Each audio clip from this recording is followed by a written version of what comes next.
자, 안녕하세요. 오퍼레이션즈 매니지먼트 공부하고 있습니다. 자, 오늘은 프로젝트 매니지먼트라는 주제로 이제 새롭게 시작하는데요. 자, 두 가지의 동영상 클립으로 준비했습니다. 자, 오늘 그 첫째 시간을 시작하도록 하겠습니다. 자, 우리가 이제 프로젝트를 매니지먼트 하려고 한다. 자, 그러면 프로젝트가 뭔지부터 알아야겠죠. 자, 프로젝트는요. 여기 정의를 한번 볼까요? A series of related jobs usually directed toward some major output and requiring a significant period of time to perform. 자, 결론은 어떤 관련된 잡의 시리즈다. 여러 가지가 이제 순서대로 차례차례 이루어지면 어떤 프로젝트가 이제 진행되는 건데요. 그래서 어떤 우리가 메이저한 아웃풋을 얻기 위해서 하고 있고요. 거기에는 일정한 시간이 이제 들게 됩니다. 자, 이러한 프로젝트의 종류로는 사실 모든 게 사실 프로젝트죠. 되게 많습니다. 그래서 몇 가지 예만 한번 보면 constructing house, 집을 짓는다든지, 팩토리 짓고, 쇼핑몰 짓고, athletic stadium 짓고, arenas, 이런 건설도 마찬가지고요. 여기 각자 한번 읽어보시고요. 혹은 introducing new product into a market, 신제품을 개발해서 시장에 출시하는 것도 일종의 프로젝트라고 할 수 있죠. 즉 어떠한 아웃풋을 위해서요. 어떤 우리가 시간을 투자해서 일이 진행된다. 근데 그 프로젝트에는 여러 가지의 작은 일들로 구성되어 있습니다. 자, 이런 것이 프로젝트구나라고 일단 자, 그래서 프로젝트를 구성하는 요소로는 다음 보시는 바와 여러 가지 있는데 예를 들어서 objective, 어떤 목표하는 바가 있을 거고요. scope, 이 프로젝트가 과연 어디서 어디까지를 지금 관장하고 있느냐, 일의 어떤 종류가 과연 어디까지냐를 정의하는 게 필요하죠. 예를 들어서 우리가 어떤 프로젝트를 한다라고 이제 어떤 기업하고 계약을 맺어서 프로젝트를 했다. 자, 그래서 어떤 일을 다 했어요. 자, 그래서 이제 프로젝트의 결과물입니다라고 이제 제시했더니 고객사가 이렇게 말할 수 있는 거 아니에요. 아, 저거는 왜 안 했냐? 이거는 왜 안 했냐? 이거 하기로 했으면 이것도 해야 되는 거 아니냐? 이런 식으로 요구할 거란 말이죠. 자, 이런 사태를 이제 미연에 방지하려면 우리가 어디서 어디까지를 커버하는 이런 일이다라는 것을 명확히 할 필요가 있습니다. 자, 그래서 스코프를 명확히 정해야 될 것 같고요. 자, 그다음 contract requirement, 이런 계약을 맺기 위해서 요구되는 사항이 어떻다, 디테일한 요구 조건들이 있으면 이런 것들을 명확히 해야 될 겁니다. 그 다음 프로젝트의 스케줄이 나와야 될 거고요.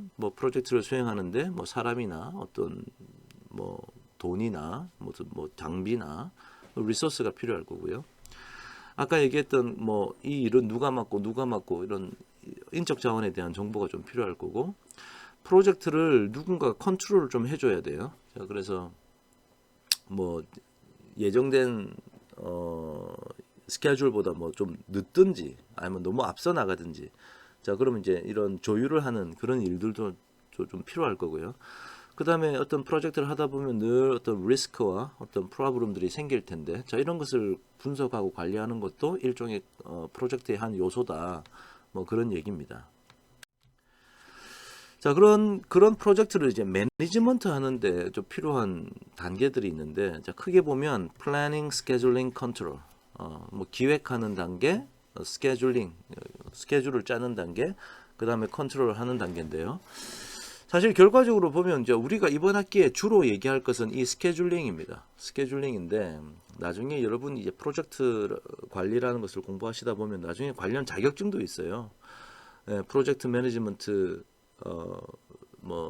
관련된 자격증도 있고 한데, 그런 관련된 자격증 시험을 치다 보면 여러 가지 질문들이 좀 나올 수도 있습니다. 자, 그래서 플래닝과 컨트롤에 관련된 얘기부터 조금 먼저 말로 설명하고요. 그 다음에 우리가 이번 학기에 집중적으로 공부할 이 스케줄링이라는 파트는 그 이후에 이제 설명을 하도록 하겠습니다. 자, 먼저 프로젝트의 플래닝이라는 것은 자, 다음과 같은 것들을 이제 만드는 일이다라고 생각하시면 되고요. 자, 첫 번째, statement of work. 어떤 일에 대한 written description of objectives of project. 자, 이 프로젝트가 무엇을 추구하는 건지 문서로 남아 있어야 돼요. 말로 하면 나중에 기록이 없으면 누가 책임을 질 건지도 명확하지 않으니까 계약서처럼요. 자, 이런 written document가 좀 있어야 될 것 같고요. 자, 그 다음에 아까 제가 말씀드렸다시피 스코프에 대한 명확한 written document가 있어야 된다. A document that provides an understanding, justification, and the expected result of project. 나중에 딴소리 하면 안 되잖아요. 고객사도 그렇고 이 프로젝트를 수행하는 사람들도 그렇고. 자, 그래서 그런 written document가 있어야 된다. 스코프에 대해서. 자, 그 다음에 일을 하려면 이 두 가지가 이제 수행돼야 되는데, 자, work breakdown structure. 우리가 이제 WBS라고 현장에서도 자주 씁니다. 이 말은 프로젝트를 하려면 여러 가지 조그만 일들이 많이 모여서 하나의 큰 일이 구성될 거예요. 자, 그래서 여기 work이라는 것은 어떤 일거리를 말하고요. 그것을 쪼개가지고 어떤 스트럭처로 보여주는 겁니다. 자, 다음 슬라이드에 예제가 나오니까 한번 보도록 하시고요. 그래서 work breakdown structure breaks down a project into component, subcomponent, activities and tasks. 하여튼 일을 조그만 일들로 쪼개서 어떤 일들을 수행해야 되는가 단위별로 좀 보자는 겁니다. 그 다음은 Organizational Work Breakdown Structure. 우리가 이제 OBS라고 하는데, OBS shows an organizational units which are responsible for work items. 방금 위에서 Work Breakdown Structure로 쪼갠 일들을 어떤 일을 누가 할 건지를 명확히 해야 돼요. 자, 다음 슬라이드에 또 예제가 나오니까 같이 한번 보도록 하겠습니다. 자, 다음 보시는 것은 그냥 하나의 예예요. 그냥 하나의 예인데 이 work breakdown structure를 보여줍니다. For Computer Order Processing System Project. 하여튼 뭔가 무슨 전산 시스템을 하나 만드나 봐요. 자, 그래서 work breakdown structure를 구성한다는 얘기는 크게 보면 우리의 프로젝트는 제일 상위에 있는 이겁니다. Computerized Order Processing System이라는 걸 우리가 만든다. 자, 그러면 이와 관련된 일들이 여러 가지 일들이 있겠죠. 그래서 뭐 하드웨어 측면, 소프트웨어 측면, 뭐 퍼스널 측면이 있으면 하드웨어는 뭐 인스톨하고 에어리아 프리퍼레이션 하고 뭐 엔지니어링 하는 게 있고 와이어링 하는 게 있고 뭐 이런 식으로 일을 쪼갠다는 거죠. 그래서 요런 거 하나하나가 전부 다 일거리라고 나중에 이름이 붙을 겁니다. 뭐 이게 1이면 이게 1이고 2고 3이면 이게 뭐 1.1.1 얘는 1.1.2 뭐 이런 식으로 하나하나 조그만 일들이 번호가 붙어 가지고 관리가 될 것이다. 자, 이렇게 이해하시면 되겠습니다. 자, 그다음 work breakdown structure는 어떤 일을 누구에게 맡길 건지를 이제 정해 놓는 거예요. 자, 그래서 work breakdown structure에 예를 들어서 그 세분화된 일들이 이런 일들이 뭐 있다. 뭐 일의 일부분이겠지만요. 자, 그러면 이제 organizational breakdown structure는 이 일을 하는데 뭐 하드웨어 엔지니어링 파트에 사람들이 있을 거고 시스템 엔지니어링 파트에 사람들이 있을 거고 뭐 이렇게 사람들이 있을 거 아닙니까? 자, 그러면 이렇게 매칭을 시켜주는 거예요. 여기 이 안에 들어있는 이 숫자들은 뭐 정확한 뭐 하나의 룰이 있는 게 아니라 우리가 정하면 되는 건데요. 여기 보니까 예를 들어서 level responsibility. 자, 책임을 지는 정도가 1번 overall responsibility. 제일 큰 책임을 지는 거네요.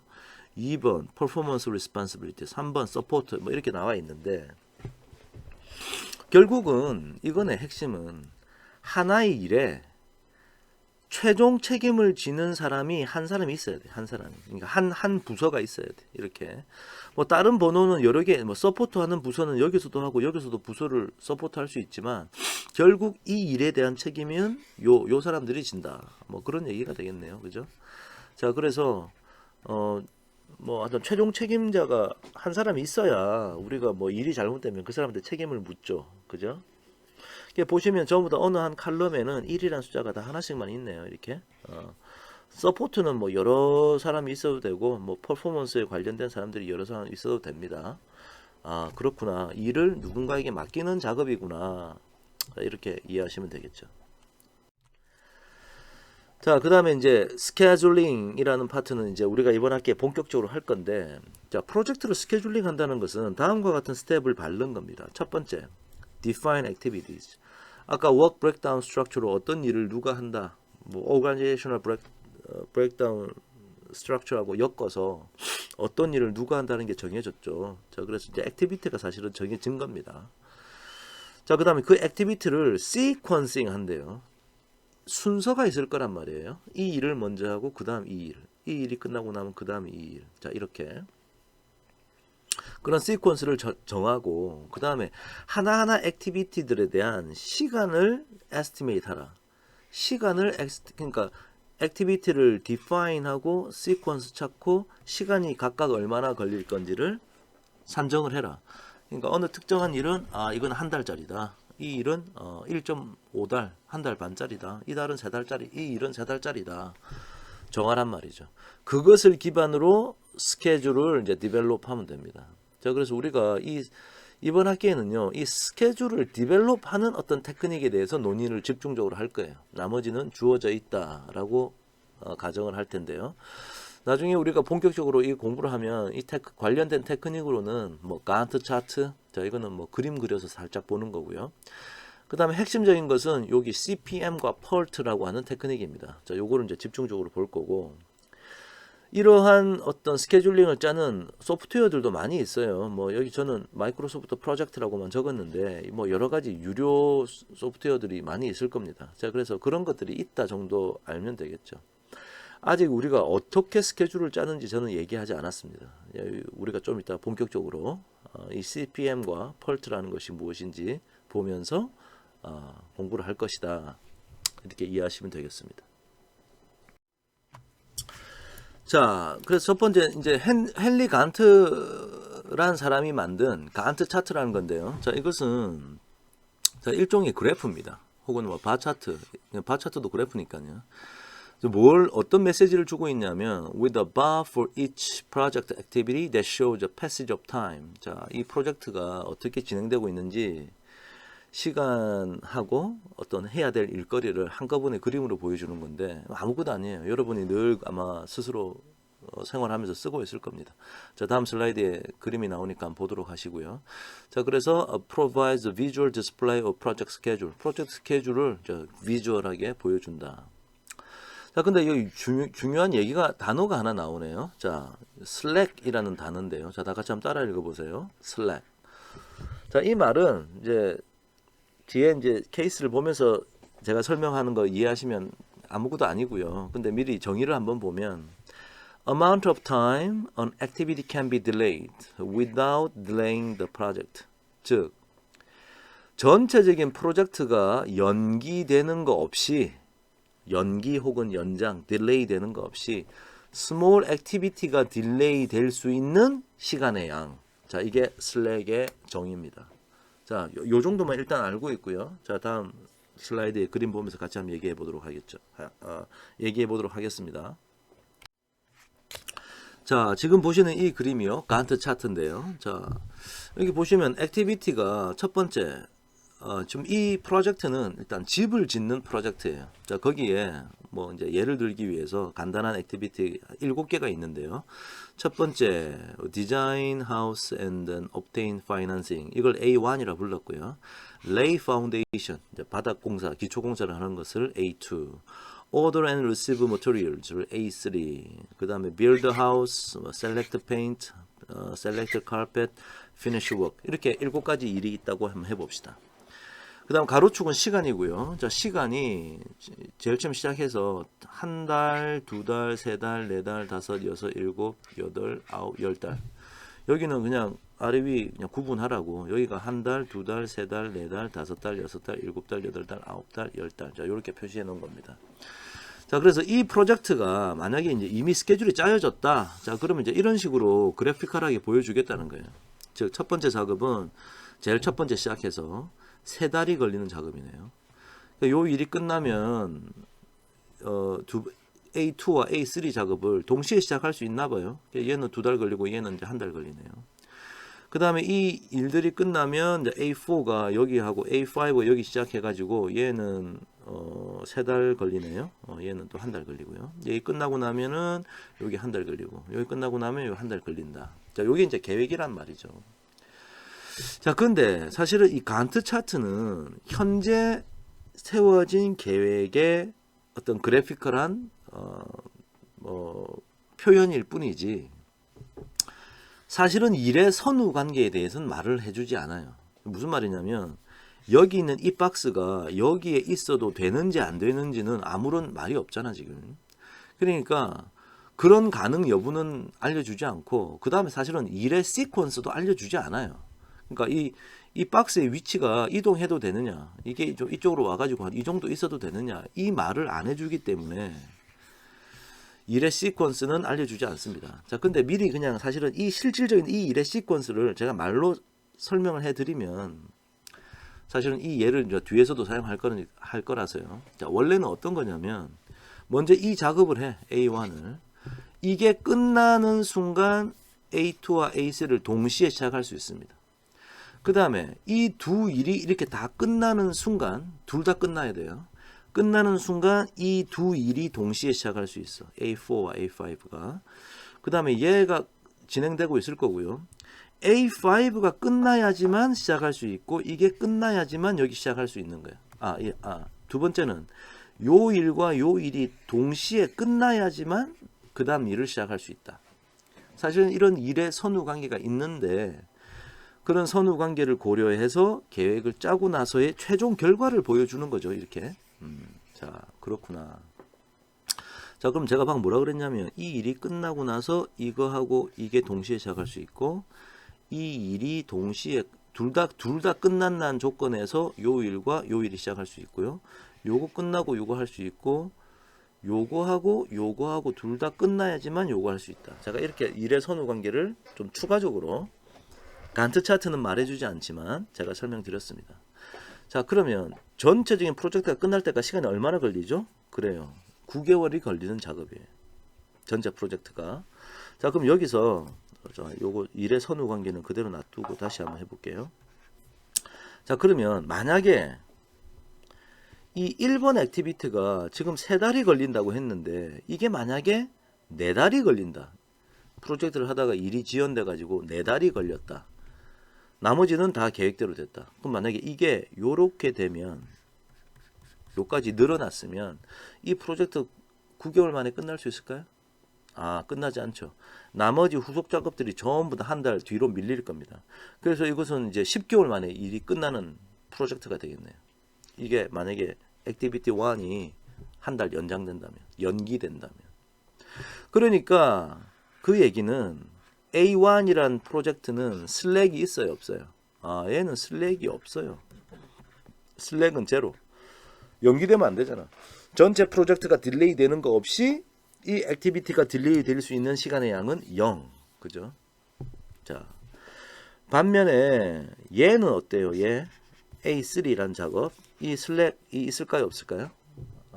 얘는 맥시멈 한 달 연기가 되어도 어차피 2개가 다 끝나고 그 다음에 여기 5개월 시작할 때 시작할 거니까 이 A3란 작업은 한 달 슬랙이 한 달 있는 거네요. 그죠? 한 달 연기도 되는구나. 자, 그런 거를 이제 나중에 좀 디테일하게 물어볼 겁니다. 그죠? 자, 그런 식으로 각 액티비티마다 슬랙에 대한 정보를 우리가 파악을 하게 될 것이다. 자, 요 정도만 일단 이해하고 있읍시다. 자, 그 다음에 방금 아까 그 간트 차트는 일에 대한 선후 관계를 알려주지 않는다 그랬어요. 자, 그러면 일에 대한 선후 관계, 즉 시퀀스를 어떻게 우리가 정보를 이제 사람들과 소통할 때 혹은 우리가 기억할 때 어떻게 갖고 있으면 좋을까 하다가 나온 게 이 디펜던시 매트릭스예요. 여기 다운이 있고 여기 그러니까 up이 있다는 얘기고요. 여기 보시면 A1, A2, 3, 4, 5, 6, 7 있고 여기 A1, A2, 7까지 쭉 있습니다. 그죠? 자, 여기서 일단 대각선은 전부 다 색깔이 칠해져 있고요. 여기 보시면 이제 X 표시들이 이렇게 있습니다. X 표시. 자, 이 X 표시의 뜻은 뭐냐? 이 뜻이에요. 요 X 표시의 뜻은 A1이 끝난 다음에 비로소 A2가 시작할 수 있다. 자, 이 뜻이에요. 그럼 A3는 A1이 끝나고 나면 A3 시작할 수 있다. 그 뜻이겠네. 그 말이 A1이 끝나고 나면 A2, A3가 동시에 시작할 수 있다는 얘기지. 오케이? 자, 그런 얘기고요. 그럼 이 X는 뭘 의미할까요? 제가 동그라미 친 거. A4는 A2가 끝나야지만 시작할 수 있다. A5, A2가 끝나야지 시작할 수 있다. 이런 얘기고요. 그러면 요거는 뭐예요? 요거. 요 동그라미는 A4는 A3가 끝나야지만 시작할 수 있다는 얘기네. 자, 그러면 여기도 x고 여기도 x니까 그 말은 뭐야? A4는 A2하고 A3가 동시에 다 끝나요. 그러니까 둘 다 끝난다는 조건 하에서 A4가 비로소 시작할 수 있다. 자, 이런 정보를 담고 있는 거예요.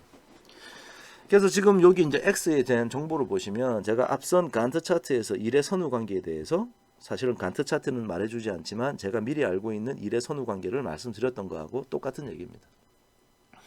자, 그래서 이런 디펜던시 매트릭스를 우리가 나중에 이제 효율적으로 사용하게 된다. 자, 그 정도 아시면 되겠고요. 자, 아직 스케줄링이라는 얘기가 이제 본격적으로 시작하지 않았는데 일단 본격적으로 좀 이따 시작하더라고. 아까 프로젝트 플래닝, 스케줄링, 컨트롤이 있다 그랬죠. 자, 이 컨트롤 단계는 시간, 비용, 품질, 어떤 일의 수행 능력, 그 다음에 프로젝트를 하고 있는 여러 사람들과의 커뮤니케이션 작업을 효과적으로 해야 한다. 자, 그런 것들을 우리가 컨트롤이라고 한다 정도만 알고 있으면 되겠습니다. 뭐 디테일한 현장 실제 업무에서 뭐 코스트를 어떻게 관리하고 퀄리티를 어떻게 관리하고 이런 것들은 뭐 여러 가지 내용이 있겠죠. 근데 지금 우리가 그것까지 실무적으로 디테일하게 볼 필요는 없을 것 같아요. 자, 그런 것들로 구성된다 정도만 알고 넘어갑시다. 자, 그럼 이제 프로젝트 스케줄링의 이제 본격적인 방법인 CPM과 폴트에 대해서 한번 알아보도록 하겠습니다. 자, CPM은요, Critical Path Method의 약자고요. 자, critical이란 말이 무슨 말이에요? 아주 중요한이란 뜻이죠. 그래서 아주 중요한 패스를 이용하는 방법이다라고 되어 있고요. 그다음 폴트는 Program Evaluation and Review 테크닉의 약자입니다. 자, 그래서 이 두 방법의 차이가 있다면 먼저 첫 번째 방법은 이거 아주 오래된 방법이에요. 1956년도에 듀퐁이라는 화학회사와 레밍턴 랜드라고 하는 일종의 어떤 당시에 어떤 컴퓨터 프로그래밍과 관련된 컨설팅 회사였고요.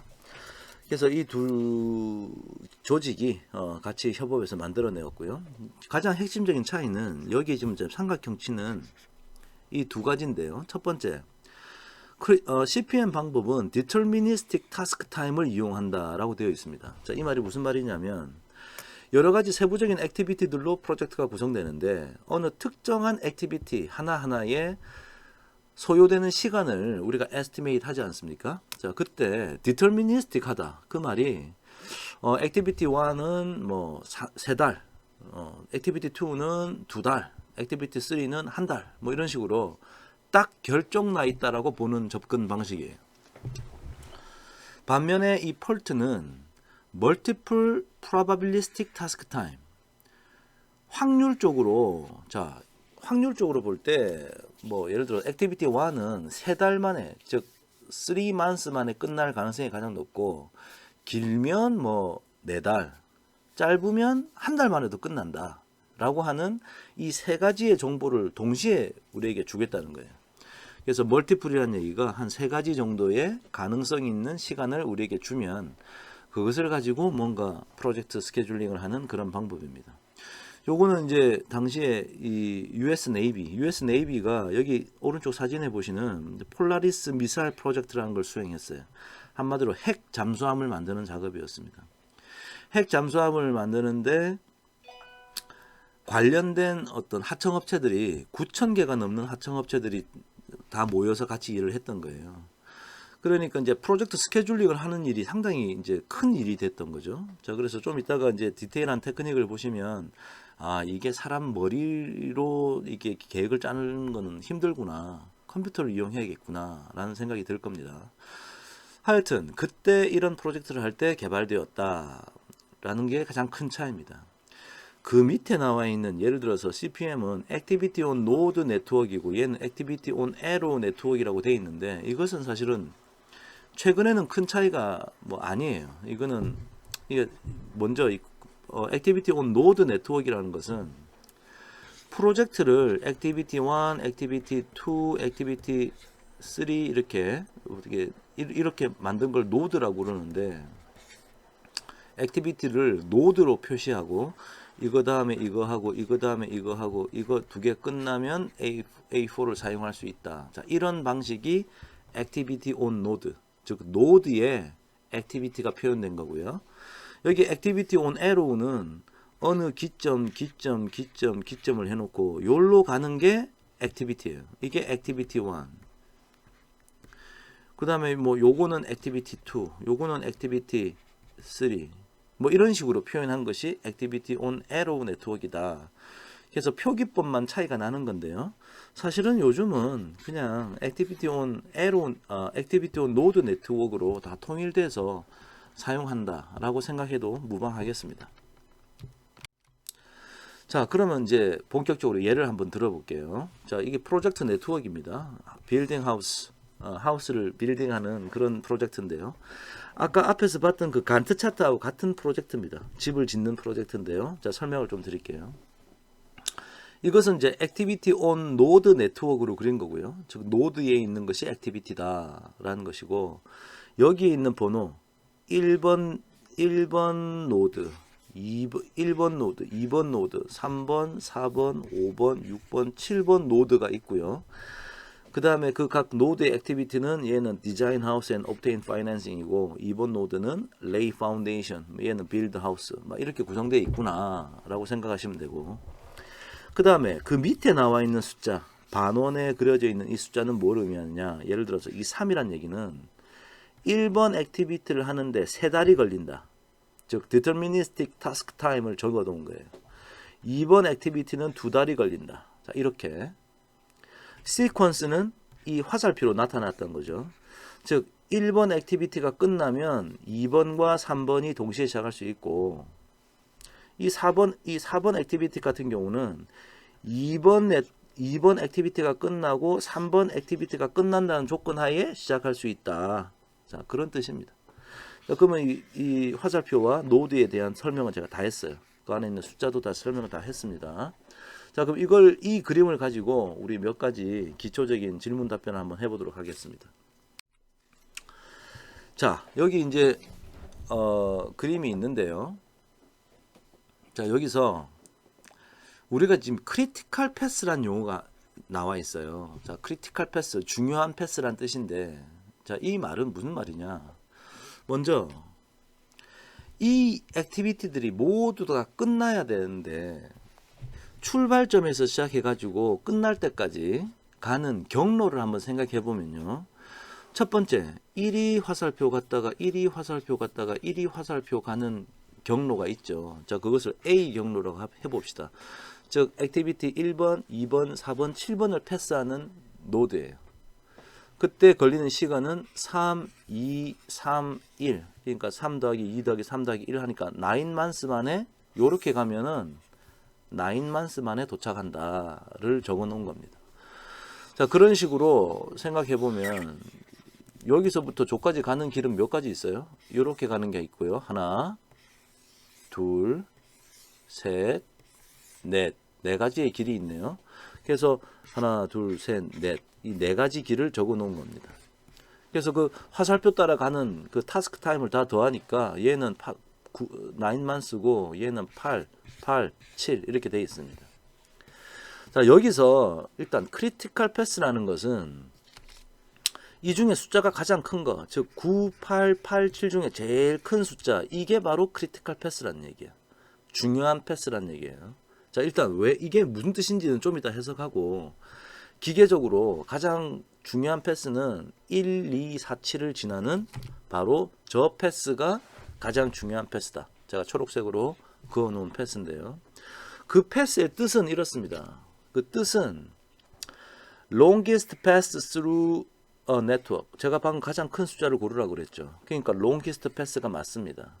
근데 속뜻은 뭐냐면 minimum project completion time을 나타낸다. 즉, 이 프로젝트를 끝마치는데 아무리 짧아도 9months는 걸린다는 얘기예요. 이 프로젝트를 아무리 빨리 해도 9months는 걸린다. 즉, minimum project completion time이다. 자, 그 말이 무슨 말이냐면, 만약에 여러분이 크리티컬 패스를 7달이 걸리는 걸로 한다. 1, 3, 5, 7, 6 만약에 이렇게 한다. 그럼 7달 만에 끝난다는 것처럼 오해할 수 있는데, 결론은 무슨 얘기냐면 이게 우리가 모든 액티비티를 다 해야 프로젝트가 끝나는 거거든요. 그러니까 죽었다 깨어나도 7달 만에는 끝날 수가 없어. 왜냐? 이 액티비티, 이 액티비티, 이 액티비티, 이 액티비티가 차례대로 하면 벌써 9달 걸리니까. 하지만 우리가 크리티컬 패스를 이게 9만스가 걸리는 패스다라고 하면 요 경로를 거치는 동안 이런 작업들은 동시에 그 와중에 다 처리가 될 수 있어요. 그죠? 자, 그러니까 숫자로 보면은 가장 큰 숫자 9만스지만 실질적으로는 이 프로젝트가 끝나는데 가장 최소한의 시간이 9만스다라는 뜻이라는 거죠. 자, 일단 크리티컬 패스는 뭐다? longest pass through a network인데 실질적인 뜻은 minimum project completion time을 요구하는 그러한 패스다, 그러한 길이다 라고 이해하면 되겠죠. 자, 그러면 제가 여러분하고 몇 가지 대화를 한번 나눠볼게요. 자, 지금 이 상황에서 제가 여러분에게 질문을 던집니다. 자, 이 프로젝트가 가장 빠르면 언제 끝날 수 있습니까? 했을 때는 아까 크리티컬 패스를 아니까 야, 요게 크리티컬 패스구나. 그래서 3, 4, 5, 6, 7, 8, 9 이거는 9달 걸립니다 라고 하면 일단 답변이 된 거예요. 자, 그런데 제가 좀 추가적으로 한번 질문을 던져볼게요. 이 3번 액티비티는 언제 시작할 수 있는 거예요? 그러면 언제 시작할 수 있나요? 라는 질문을 던지면 그래요. 3달 후에 시작할 수 있죠. 여기서 첫 번째 3달 보내고 나서 끝나고 나면 바로 시작할 수 있으니까 start at 3 months 이 말이 맞을 겁니다. 3달 지나고 나면 이 3번 작업을 시작할 수 있을 거예요. 자, 그 다음에 4번 작업은 언제 시작할 수 있죠? 4번 작업은 요 2번 액티비티가 끝나고 3번 액티비티가 끝나야지만 4번 액티비티가 시작할 수 있는 거죠. 자, 그럼 얘는 언제 시작할 수 있을까요? 맞습니다. 1번 작업하는데 3달, 2번 작업하는데 2달, 그럼 벌써 5달이죠. 얘는 3달과 1달 하니까 4달이지 않습니까? 그러니까 길어봐야 5달 지나고 나면 시작할 수 있는 거지. 왜냐하면 이 3달하고 이 2달을 하고 있는 와중에 이 1달이 처리가 될 수 있으니까. 그래서 결론은 3달이 지나고 나면 시작할 수 있다라는 사실을 우리가 깨닫게 됩니다. 맞죠? 6번 작업은 어때요? 이건 언제 시작할 수 있어요? 요거 끝나면 할 수 있네. 그럼 이거 1달 필요하고. 얘는 언제 끝나? 요거하고 요거 끝나야 되는데 오래 걸리는 거. 요거 하는 2달 하는 동안 1번 1달은 해결될 수 있으니까. 그 다음 3달은 무조건 해야 되고. 즉 3달, 4달, 5달, 6달. 얘는 6달 끝나고 시작할 수 있구나 라는 것을 우리가 알 수 있게 되죠. 마지막 4번 작업은요? 언제 시작할 수 있어요? 언제 시작할 수 있나 또 하면 되고. 언제 끝나요? 이거는 피니시 될 때 언제 끝나? 아까 9달이라 그랬잖아요. 9달째 끝날 수 있다. 자, 이렇게 이제 우리가 일종의 스케줄을 우리가 이제 간파하게 된 겁니다. 자, 왜 우리가 이런 스케줄을 디테일하게 하나하나를 필요로 하냐면 지금은 액티비티가 7개밖에 없으니까 방금 제가 말씀드린 어떤 생각의 흐름을 통해서 이거는 4번 액티비티는 5달 끝나고 6달 시작할 때 이제 딱 할 준비를 하고 있다가 하면 되겠구나 쉽게 얘기를 했는데 만약에 생각해 보세요. 이 프로젝트가 엄청나게 큰 프로젝트에서 액티비티가 되게 많다. 막 이렇게 엄청 많다고 한번 생각해 보세요. 그럼 화살표 일로 갔다가 막 엄청 복잡하게 엮여 있을 거 아닙니까? 이렇게 돼 있고 막 이렇게 돼 있다면 이렇게 큰 프로젝트는 방금 여러분이 생각하셨던 그런 간단한 상황에서의 어떤 논리적인 순서로 예를 들어서 이 작업은 언제 일을 시작할 수 있습니까?를 찾아내는 게 좀 어려워지겠죠. 너무 복잡하니까 이 네트워크가 너무 복잡해지면 사람이 생각해서 하기가 어려워요. 즉 cumbersome method for determining critical path. 어떤 게 critical path인지 찾는 것도 어려워요. 이 액티비티가 한 1000개 있다고 생각해 보세요. 동그라미 노드가 1000개 있어. 그걸 어떻게 찾겠어? 너무 경우의 수가 많잖아요. 자, 그래서 경우의 수가 많아서 복잡해 보이지만 사실은 원리는 간단한 거거든.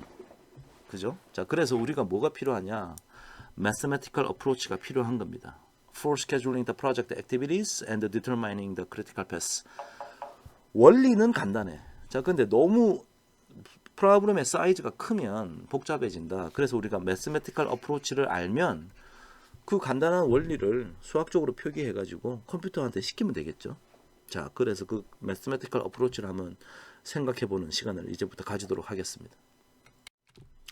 그 매스매티컬 어프로치를 구현하기 위해서 제가 새로운 모델 컨피규레이션 이게 노드인데요. 자, 이게 이제 아까는 액티비티 넘버가 이게 아까는 제가 크리티컬 패스에서 요 두 개 동그라미 반원 이렇게 쳤던 건데 몇 가지 더 여기 숫자를 네 가지를 더 추가했습니다. 그래서 여기 있는 숫자는 액티비티 넘버고요. 여기 있는 숫자는 액티비티 듀레이션, 즉 타스크 타임. 이 1번 작업을 하는데 걸리는 시간을 뭐 적어 놓은 거고요. 여기 추가적인 4개가 있죠. 자, 일단 입이 익숙해져야 되니까 이름을 한번 따라 읽어 보겠습니다. 자, 먼저 이 숫자를 뭐라 부르느냐. 자, 다 같이 따라 읽어 봅시다. earliest start time, earliest start.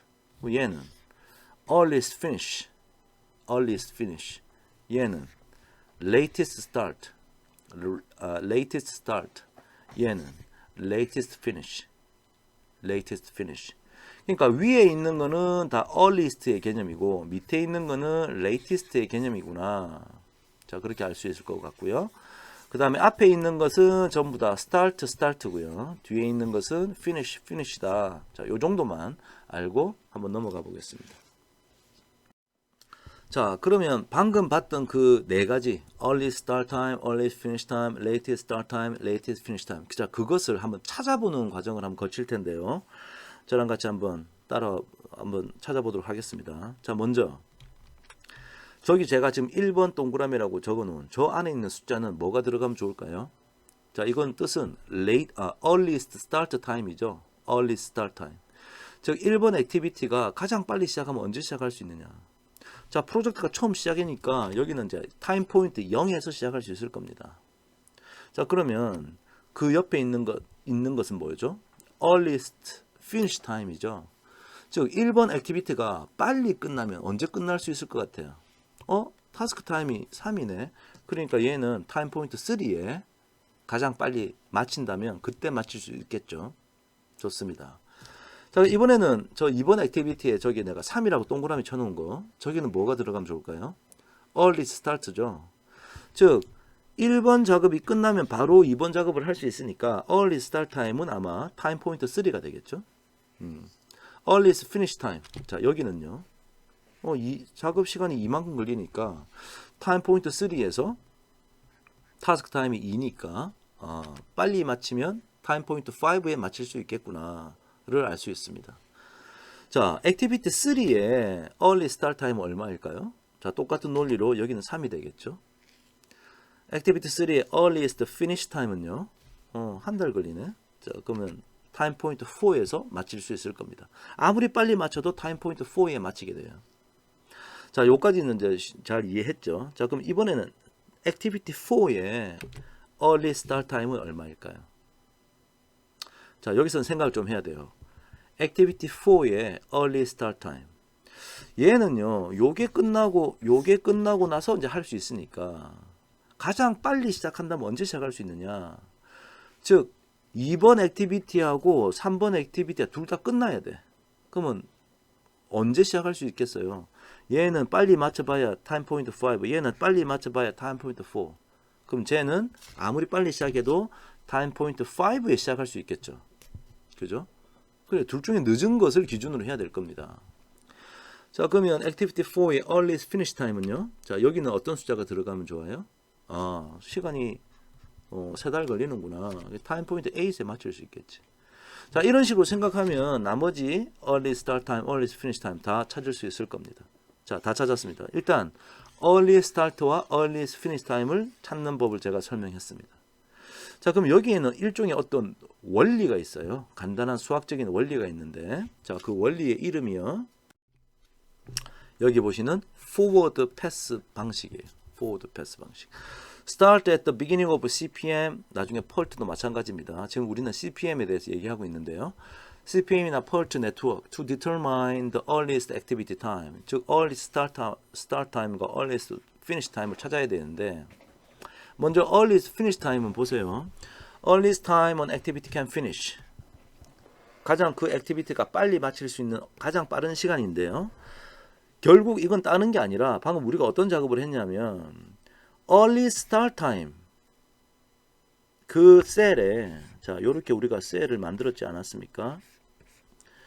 여기 뭐 여기 있는 숫자를 여기가 earliest start time이고 얘가 earliest finish time인데 이 earliest finish time은요 결국은 요거하고 요거 두 개 더해가지고 여기다 적은 거죠.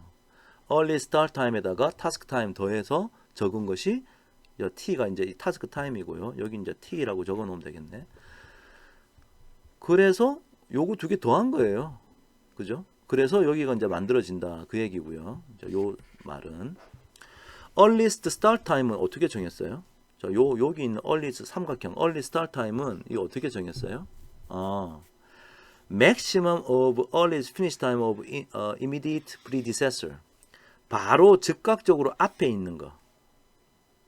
즉 여기 액티비티 여기 이렇게 있는데 요렇게 화살표 간다면 지금 요렇게 돼 있는 상태죠. 요 early start time이라는 것은 바로 앞에 있는 immediate predecessor가 바로 여기 있는 노드하고 여기 있는 노드겠죠. 거기서 earliest finish time, 즉 여기하고 점 찍는 여기 이 숫자 중에 둘 중에 큰 것을 우리가 early start time으로 앞선 슬라이드에 적었었습니다. 자, 지금 정말 확인해 보고 싶으면 앞선 슬라이드 가서 한번 보세요. 바로 그 간단한 원리였다고요. 자, 이런 식으로 결국 결론은 early start time과 early finish time을 다 찾을 수 있다라는 설명을 했습니다. 근데 이 방법은 어떻게 했어요? 제일 왼쪽에서부터 저 오른쪽, 즉 처음부터 뒤로 앞에서 뒤쪽으로 전진해 나가면서 그 early start와 early finish를 찾았죠. 자, 그래서 이 방법의 이름을 forward pass 방식이라 부릅니다. 자, 그래서 forward pass 방식을 통해서 early start와 early finish time을 찾았다. 오케이? 자, 그럼 이번에는 latest start와 latest finish를 한번 찾아볼게요. 자, latest start와 latest finish는 아까 지금 현재 있는 그림상에서는 early start와 early finish를 다 찾았고요, 방금. 자, 이 일이 가장 빨리 끝나면 다 9달 만에 끝난대요. 그죠? 가장 빨리 끝나도 9달 만에 끝난다는 표기 아닙니까? 자, 그러면 우리가 만약에 그 9달 만에 정말 끝내고 싶다면 자, 이제부터 latest finish time을 먼저 한번 찾아봅시다. 우리가 9달 만에 끝나고 싶으니까 이제 9라고 한번 적어보고요. 자, 그러면 그 7번 액티비티의 latest start time 얼마가 돼야 될까요? 자, 우리는 9달 만에 늦어도 9달 만에 마치고 싶어. 근데 이 일이 한 달 걸리는 일이야. 그러면 늦어도 언제 시작해야 됩니까? 그렇죠. 타임 포인트 8에 시작해야겠죠. 자, 그러면 이 latest finish는 어때요? 액티비티 6의 latest finish. 자, 늦어도 언제 끝나야 되냐는 거예요. 자, 그런데 이 화살표가 지금 이렇게 돼 있죠. 이 후속 작업이 이 전체 프로젝트가 9달 만에 끝나려면 이 액티비티 7은 늦어도 타임 포인트 8에 시작을 해야 돼요. 그래야지 9달 만에 이 프로젝트가 끝나. 자, 그럼 바로 앞에 있는 6번 액티비티는 늦어도 언제 끝나줘야 될까? 그래요. 늦어도 타임 포인트 8에 끝내줘야죠. 그래야지 7번 액티비티가 타임 포인트 8에 시작하지 않겠습니까? 자, 그럼 8이라고 들어갔어. 그러면 latest start time은 언제 하면 좋을까요? 자, 늦어도 타임 포인트 8에 끝나야 되니까 얘는 이거 한 달 걸리네. 그러면 latest start time은 7. 그죠?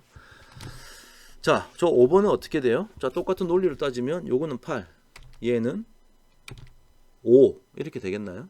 좋습니다. 타임 포인트 7은 7, 8은 타임 포인트 6 이렇게 찾을 수 있겠죠. 자, 요까지는 이제 쉬워요. 자, 그러면 그 다음 3번 액티비티의 latest finish time을 한번 생각해 봅시다. 자, 여기는 뭐가 들어가야 될까요? 자, 말 뜻을 잘 생각해 보세요. 3번 액티비티가 늦어도 이때는 끝내줘야 된다는 뜻이에요. 근데 이 작업이 끝나고 요거 시작하고 요거 시작하는 거죠. 자, 후속 작업들이 이 4번 액티비티는 늦어도 타임 포인트 9에 시작해야 되고요. 이 5번 액티비티는 늦어도 타임 포인트 6에 시작을 해야 돼. 그럼 앞에서 언제 끝나줘야 돼요? 타임 포인트 5에서 끝내줘야지 이 5하고 6이라는 숫자 중에 작은 이 타임 포인트 5에 액티비티 4가 시작해야 된다고 했으니까 3번 액티비티가 타임 포인트 5에 끝내줘야지만 액티비티 4가 타임 포인트 5에 시작할 수 있겠죠. 자, 그래서 얘는 이제 5가 들어간다라는 얘기예요. 결론은. 일리 있는 얘기죠. 좋습니다. 그러면 latest start time 뭐가 되겠어요? 자, 요 10번 항목에 들어가야 되는 것은 또 4죠. 타스크 타임이 1이니까. 자, 이런 식으로 하면은 나머지도 다 찾을 수 있지 않겠느냐라고 지금 제가 얘기하는 겁니다. 자, 그럼 다 찾았어요. latest start, latest finish를 다 찾았어요. 자, 근데 방금 우리는 어떻게 찾았죠? 제일 뒤에서부터 앞으로 백으로 돌아오면서 찾았죠. 이 숫자들을. 자, 그래서 이 방법의 이름이 이제 backward pass 방식입니다. 자, 근데 먼저 요렇게 딱 채워놓고 나니까 지금 뭘 알 수 있느냐? 어떤 게 크리티컬? 아까 우리가 이게 크리티컬 패스라는 거 알고 있었죠. 우리가 이렇게 오는 게. 자, 근데 크리티컬 패스의 특징이 있어요. 어떤 특징이냐? early start와 late start가 같고요. earliest finish와 latest finish 같습니다. 여기도 같죠? 여기 같아요. 여기도 같아요. 자, 그런 특징이 있네. 그 말은 늦어도 언제 시작하고, 그러니까 빠르면 언제 시작하고 늦어도 언제 시작해야 된다는 게 같고, 빨리 맞춰도 언제 끝내야 되고 늦어도 언제 끝나야 된다는 게 같다라는 말 자체가 무슨 말이냐? 여유가 없다는 얘기예요. 여유가 없죠. 여유가 없다는 얘기니까 한마디로 이게 슬랙이 0이란 얘기네. 슬랙이 0이란 얘기야. 이런 액티비티들은 1번 액티비티도 슬랙이 0이고 2번 액티비티, 4번 액티비티, 7번 액티비티가 슬랙 타임이 0이야. 0. 여유가 없어. 프로젝트를 딜레이 하지 않고 각각의 액티비티가 딜레이 될 수 있는 시간적 여유가 없어요. 근데 다른 프로젝트는 그렇죠. 예를 들어서 얘는 3하고 4지. 빠르면 3, 늦으면 4. 그러니까 한 달 딜레이 될 여유가 있구나. 그럼 얘는 슬랙이 있는 거죠. 한 달만큼. 그렇다. 제가 방금 말씀드렸던 것은 크리티컬 패스에서는 early start와 late start, earliest finish와 late finish가 같을 수밖에 없다는 얘기를 했습니다. 방금처럼 우리가 이 late start와 late finish를 어떻게 찾았냐? 뒤에서부터 앞으로 왔으니까 자, backward pass 방식이라 부른다. 그 다음에 그 논리를 생각해 보면 late start는 결국은 latest finish에다가 task time 뺀 거나 같았어요. 여러분이 그렇게 계산했던 거예요. latest finish는요, 미니멈을 찾아라. 아까 우리가 미니멈 찾았어. 뭐 중에? latest start 중에 어떤 놈의 latest start? immediate following activity. 바로 즉각적으로 후속해서 뒤에 달라붙는 액티비티에 latest start 중에 가장 작은 숫자를 우리가 끌고 와가지고 latest finish로 집어넣었던 겁니다. 자, 이게 무슨 말인가 싶으면 앞선 슬라이드에서 다시 보세요. 그러면 우리가 그렇게 했었어요. 그죠? 그래서 수학적인 원리는 되게 간단하구나. 이런 사실을 알 수 있습니다. 자, 그래서 이제 우리가 아까 액티비티가 7개 있었는데 각각의 late start, early start, latest finish, earliest finish 찾았죠. 슬랙 타임이라는 것은 late start에서 early start 빼면 슬랙이야. 혹은 이렇게 빼도 돼. latest finish에서 early finish 빼도 되고요. 그러니까 각각 해봅시다. 이거 자, latest start 빼기 early start 하니까 슬랙이 얘는 0이네. 얘는 4고 3이니까 빼면 1이네. 자, 이런 식으로 슬랙 타임을 다 찾을 수 있겠죠. 이렇게 슬랙 타임 다 찾았는데 슬랙 타임 다 찾고 나니까 슬랙 타임이 0인 애들이 있단 말이야. 이게 바로 크리티컬 패스를 구성한다 라는 것을 쉽게 알 수 있습니다. 프로젝트 네트워크에서 어떤 패스가 크리티컬 패스냐를 수학적으로 보면 슬랙 타임이 제로인 것을 찾으면 된다. 이런 말이죠. 오케이. 자, 그러니까 우리는 아무리 프로젝트가 커도 슬랙 타임을 쉽게 계산할 수 있으니까 크리티컬 패스를 쉽게 찾을 수 있겠구나라는 사실을 알게 된다는 거죠. 자, 그래서 방금 우리가 아까 찾았던 그 네트워크인데요. 크리티컬 패스는 어디라고요? 자, 여기 반짝이었던 요 패스가 크리티컬 패스구나를 쉽게 찾았습니다. 그래서 이 프로젝트는 제일 빨리 끝마치면 언제 끝나요? 그래요. 9months 끝나고 나면 끝나는 프로젝트구나라는 결론도 쉽게 알 수 있다는 거죠. 자, 요까지가 크리티컬 패스 메소드에 대한 소개였습니다. 그래서 CPM이라 부르는 방식이고요. 스케줄을 이렇게 정할 수 있구나. 어떤 액티비티가 빠르면 언제 시작하고 늦어도 언제는 시작해야 된다라고 하는 메시지를 알게 된 거예요. 여러분 만약에 아까 액티비티 1에서부터 액티비티 7이 있는데 각각의 액티비티를 수행하는 어떤 기업, 회사가 다 다르다고 생각해 보세요. 자, 그러면 우리가 최종적인 프로젝트 매니저로서 야, 6번 회사, 너네 회사는 너가 액티비티 6번 맡았잖아. 그러니까 너는 언제 일을 시작할 준비를 하고 있어야 된다. 그 다음에 늦어도 언제는 시작해서 늦어도 언제 끝내줘야 된다. 너의 스케줄을 잘 알고 일을 처리할 준비를 하고 있어라 라고 알려줘야 돼요. 그래야지 이 전체 프로젝트가 딜레이 되는 일이 없겠죠. 자, 그런 뜻에서 CPM은 아주 중요하다. 자, 여기까지 CPM에 대한 얘기 했고요. 오늘 동영상 여기서 마치고, 자, 다음 시간에는 계속 이어서 펄트 메소드라는 거에 대해서 한번 살펴보도록 하겠습니다. 자, 오늘 수고하셨습니다.